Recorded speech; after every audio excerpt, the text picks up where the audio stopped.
मानना पड़ेगा कि प्रभु दर्शन में सबसे कारगर चीज है ये सबसे सरल मानी गई, ये सबसे सरल, और इसका जो रिजल्ट है बहुत अद्भुत है, परिणाम बहुत अद्भुत है। मगर कोई एक आध बिरला ही ऐसा होता है जो इसको निरंतरता से कर पाता है, बहुत निरंतरता से मन लगा के, बहुत कम जने हैं।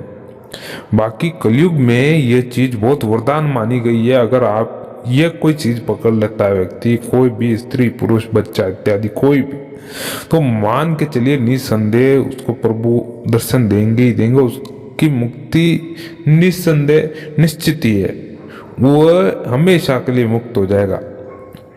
अब देखिए किस बात किसकी हो रही, ये बात हो रही नाम स्मरण की। देखिए महाभारत काल जो कि आज से 2700 ईसा पूर्व पहले था, इन जो 5000 साल बीच में है, 2700 ईसा पूर्व की मैं बात कर रहा हूँ, लगभग यानी 5000 साल हो गए।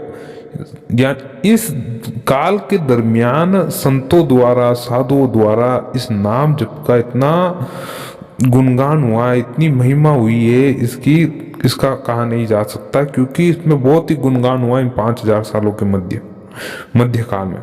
इसमें काफी भक्तों ने नाम सुमरन के माध्यम से मुक्ति पाई है, और काफी बिरले ही भक्त हुए हैं जो बीच में बड़े बड़े नाम आप जान ले कि कबीरदास जी है, रविदास जी है, रामानंद जी, और काफी मैंने एक आदि नाम बताए, तुकाराम जी से महाराज, नामदेव जी, और काफी जो उत्तर भारत में से लेकर दक्षिण भारत तक फैले हुए हैं।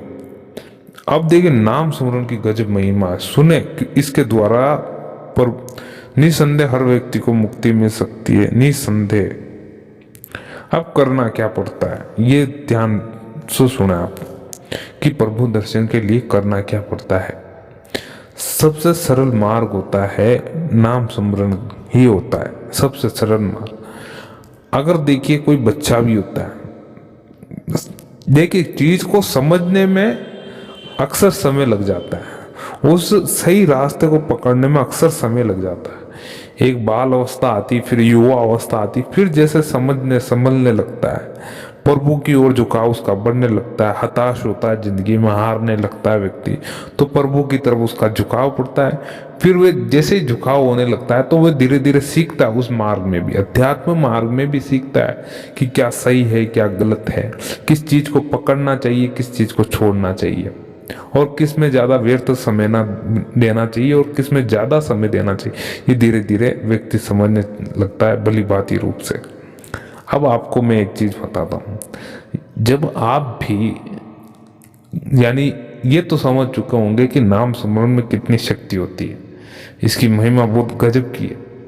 अगर कोई भी व्यक्ति प्रभु का नाम स्मरण करता है, नाम स्मरण वो भी नित्य निरंतर, अगर आप मेरी वीडियो देखेंगे काफी इस पर ही है, अंतर नाम स्मरण जो भीतर ही भीतर चलता है उस पर ही अधिक से अधिक वीडियो इस पर ही है। इससे अगर वो वीडियो आप देखेंगे तो आपको पता चलेगा कि मैंने किस चीज की बात की हुई है।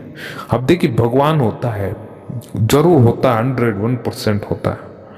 अब कई लोगों ने भगवान के स्वरूप को आकार दे रखा है, और आधे भक्तगण ऐसे हैं जिन्होंने निराकार रूप है, आधे भक्त ऐसे हैं कि साकार रूप में भी भज रहे हैं और निराकार में भी भज रहे हैं। इस प्रकार दो प्रवृत्ति के भक्तगण होते हैं जो साकार और निराकार भक्ति को बचते हैं। अब देखिए सबसे सरल उदाहरण मैं इसका देता हूं आपको कि रामानंद जी से यानी स्वामी रामानंद जी जिनके भक्त हुए कबीरदास जी, उनके भी रविदास जी भी हुए। अब देखिए जो संत रामानंद जी थे वे क्या राम नाम जपते थे, रटते थे राम राम राम, सुबह उठते ही प्रभु नदी किनारे जाते थे, स्नान इत्यादि करते थे, राम राम 24 घंटे राम राम। अब देखिए वे राम का स्वरूप उनके दिमाग में मस्तिष्क में था कि राम वो है, ये कौन से दशरथ पुत्र राम, वैसा स्वरूप उनके मस्तिष्क में बैठा हुआ था, बहुत ही अच्छा सा प्यारा सा। कबीरदास जी ने राम के नाम को ही पकड़ा केवल कि ये नाम ही है जो पूरी सृष्टि में यानी उजाला करेगा, प्रकाश करेगा। वो ही चीज हुई, यानी नाम को इतना गजब चीज बताया है कि आपको किसी प्रकार के कोई ग्रंथ नहीं पढ़ने, किसी प्रकार के, यानी आप ऐसा कर्म कांड ना करे कि नहीं आपको ये करना है, वो आरती करनी है, चाहे वो करना है, ये करना है, ये इस तरह में कुछ ना पड़े। केवल अगर आप प्रभु का नाम भी लेते हो निरंतरता से, प्रभु को नाम से बुलाते हो, उनका नाम नित्य निरंतर करते हो, मन ही मन अंतर्जाप चलता रहता है, उसके माध्यम से भी आप सहज रूप से एक उस उच्च कोटि विद्वान से भी आगे चले जाओगे, जो कि हर कोई नहीं जा सकता। केवल बिरला ही व्यक्ति ऐसा होता है जो नाम जप में बहुत आगे जाता है और उसे परम मोक्ष मिल जाता है। देखिए, जो नाम की शक्ति होती है, मैं आपको एक चीज बताता हूँ, आज के समय में ये धीरे धीरे क्या कम होगा, धीरे धीरे जैसे समय आगे निकलेगा, कलयुग में विस्तार, जो कि संसाधनों की संख्या अधिक हो जाएगी, लोगों का झुकाव यानी अध्यात्म में कम होने लगेगा, क्योंकि उनका झुकाव मनोरंजन के साधनों में अधिक हो जाएगा। क्योंकि आप जो मनोरंजन के साधन आज के समय में है, उससे आप अंदाजा लगा सकते हैं कि आने वाले तकनीकी स्वरूप में किस प्रकार का एक स्वरूप इकट्ठा हो जाएगा।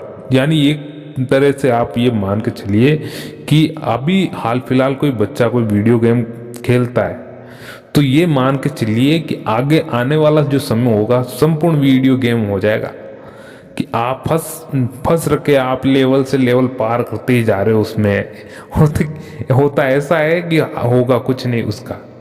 उसी प्रकार से अगर कोई भक्तगण इन विषय में, जो विषय जिनमें माया, इस माया के विषय में अगर कोई फंस जाता है तो उसका निकलना बहुत भारी हो जाता है। केवल एक चीज है जो उसका बेड़ा पार लगा सकती है, वो है नाम सुमरन।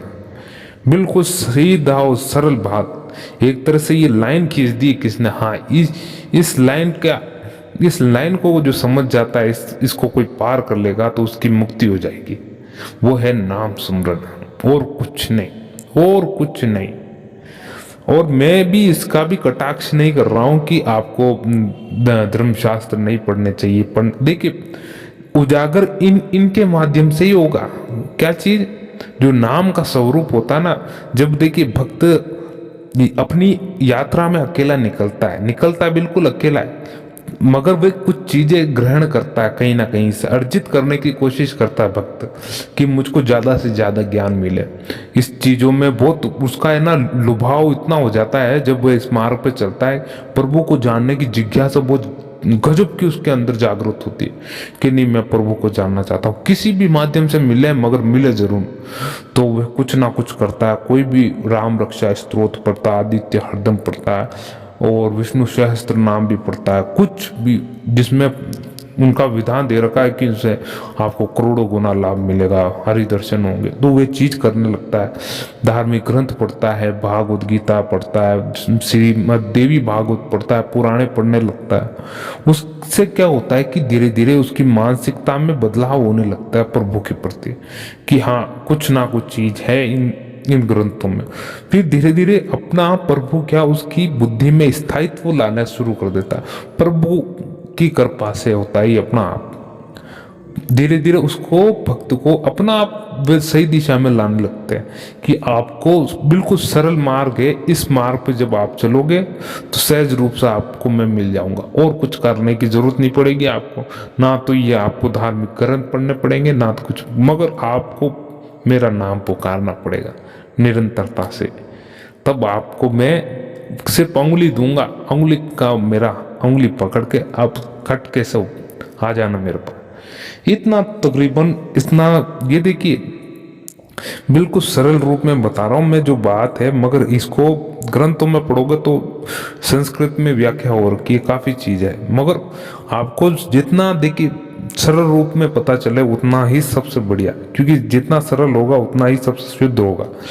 अब देखिए आपको भी यही करना है, प्रभु का नाम सुमरन करता है। देखिए काफी लोग भक्तगण होते हैं, हाथ में मालाएं लेती है, जैसे राम राम राम राम भीतर भीतर चलता है और हाथ हिलता रहता है। वो भी मंत्र आपके भीतर चलता रहना चाहिए, देखिए, आपके गुरु ने अगर कोई मंत्र दिया हुआ है तो उसका सुमरन करे। जरूरी नहीं है माला के द्वारा करे या किसी। देखिए, जो प्रभु का नाम होता है, जो मंत्र होता है ना, वो नित्य निरंतर चलता है भीतर भीतर श्वासों में, जिसको अजपा जाप भी कहा जाता है।